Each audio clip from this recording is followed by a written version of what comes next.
Omwaka gw'2019 egombora ya Nyakyere kahebwa miriyooni 200 ezabire ziri ez'okukola amaizi ga Kiyora water project hamwe na n'okumaliriza ekyombeko kyabo. Konka sente ezabire ziri ez'okukola amaizi zikabuza amaisho kusyana hati. Enshonga egi eresire Minister wa Economic Monitoring okucondooza ha nshonga ezi.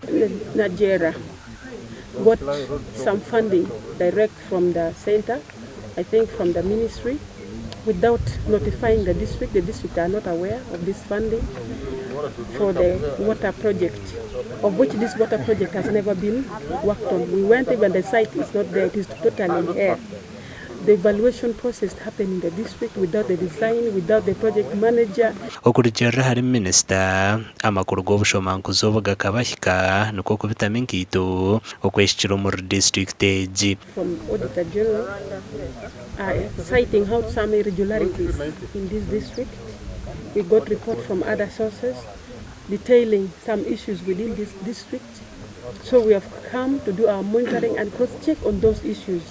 Na naba anti-corruption na iso na corruption nabo bakija bazayo haza nabwo nango banyeta mbarra nyonka ntaka bagambira ngo bakanyeta nambara naza yuna example bangandra banyureke byo muri Ntungamo najante byo mureke byo niza kutokora mbwe nicucu hati cyo kono reverend hati ngo bwire ubukora ngo ebintebye bitokoze twagira ta. But in this case money came from the center as sub-county, and this is a new case. Very fishy. Yes. This is a new case that we need to investigate more. That's why we want the state of anti-corruption Because to establish all this. How did the money come without the knowledge of the district, without the IPF? Is it what? Indicative planning figures sent to the district. Tumushanje Denesi orukure byamizo muri district ya Ntungamo we nagira ngo abebembezi begombora tine kibaba manyisa har project egi. Eventually I made a deal choice. Then they went back. They did not come back to take me to see the site.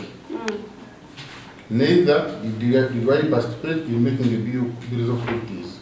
Ndufuna Mathias mukuru w'abakozi bwa district ya Ntungamo enshonga ezi nawe nazigambaho ati project ejo ejeje yacanga Ntungamo ebizo site ya yekete buni so mwaye gukutandikiraho contractor kabande yaza kubona iyo site nayo yakwa pia irizo twaraho bwire government negira ngo sente twaheza kuzitunga within the financial year twatutaka zikozise zikoresha zigabira twazigabire sente zizarakora obwa hatu kucondooza kuriyo no kugenda omisho ha nshonga egi.